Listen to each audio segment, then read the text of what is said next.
We've previously seen that if you have a non-homogeneous linear differential equation with constant coefficients, what do you need to do? Well, there's 3 steps. First, you solve the associated homogeneous problem. That'll be like Ly equals 0.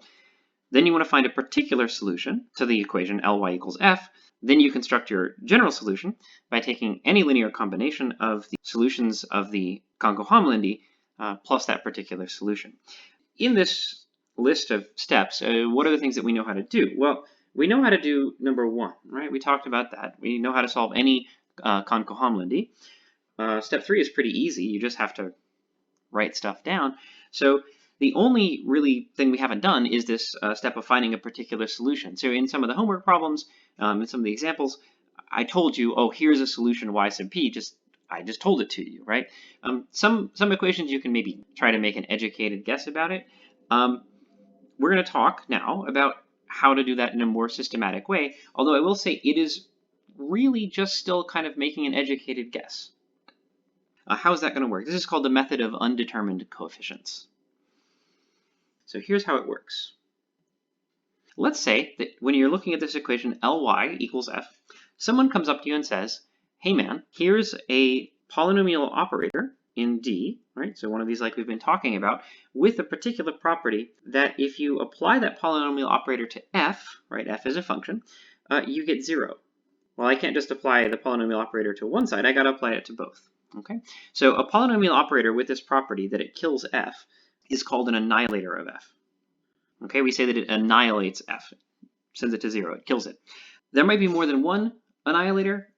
So what we want is the annihilator with the lowest order, and we'll call that the annihilator or the minimal annihilator. Okay, so now what are we looking at? Well, since AD of f is 0, that means that ADL of y is 0. So what we're actually going to do is take a glance at this equation and realize what is that? Well, that is a homogeneous equation. Right, you got 0 on one side. If A is a polynomial operator and L is a polynomial operator, then A times L is a polynomial operator. So this thing right here is a concohomolendy. And we know how to solve concohomolendies. All right, let's do this in an example to show you how it works. So let's consider this non-homogeneous equation, y double prime plus y equals 5 times cosine 2x. Now, what's L here? D squared plus 1.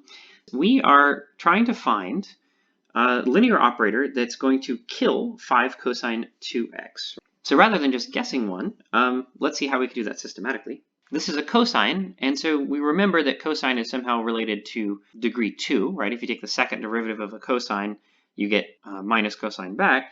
So I'm going to make the guess that a of d has degree 2. Remember, we always assume the first coefficient is 1, so that means I just have to figure out what b and c are to make this work. And so I'm just going to compute what is d squared plus bd plus c applied to 5 cosine 2x. You can pause the video and do it yourself. So we need that to be 0, and the only way that's going to happen is if the cosine terms cancel out with each other and the sine term is 0.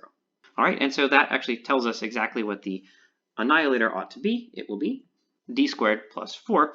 You can, again, check that by hand if you really want to. Okay, so what do we know? We know that a of d, which is d squared plus 4, annihilates the right-hand side 5 cosine 2x. All right, now we're going to consider the concohomolendy I get by hitting everything in my original equation with this a of d.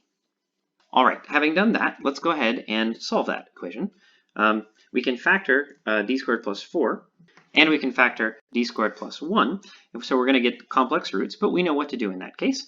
Let's go ahead and write down the general solution of this differential equation, which again is homogeneous. It's not the original equation, but it is homogeneous.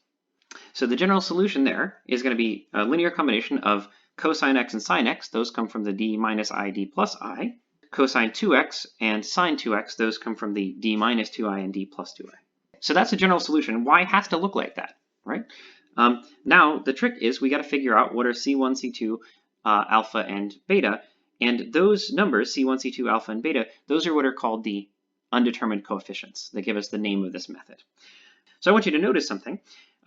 The first two terms, the cosine and sine, those come from the original operator, from the d squared plus 1. So we can't really say much about them. But the other two terms, the cosine 2x and sine 2x terms, those come from the annihilator. And so we're going to focus on those. So to figure out a particular solution, what we're going to do is we know that y has to look like this. And we also know that y has to satisfy the original equation, d squared plus 1y equals 5 cosine 2x.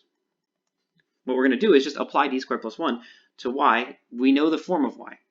So if we substitute for what we know about y, we get an equation, and the idea is to solve that for alpha and beta. So let's go ahead and compute what is d squared plus 1 applied to c1 cosine x plus c2 sine x plus alpha cosine 2x plus beta sine 2x. Pause the video, write it out, and then check that you got the same answer I did.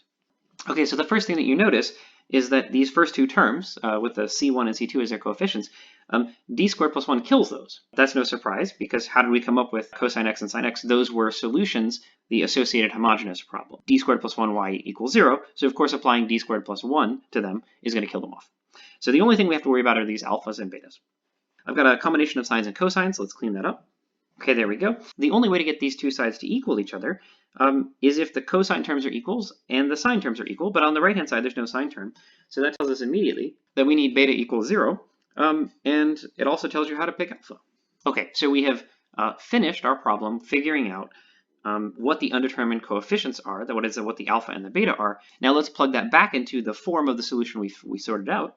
We could pick any c1 and c2 we wanted, but we have to pick alpha equals minus 5/3 and beta equals 0. Since we can pick c1 and c2 to be whatever we want to, let's pick them both to be 0. And there's a particular solution. Now I'm going to leave it to you to check that this particular solution, yp, is actually a solution. Okay, so then what's our general solution? It's nothing more than c1 cosine x plus c2 sine x. That's the solution of the associated homogeneous problem plus our particular solution.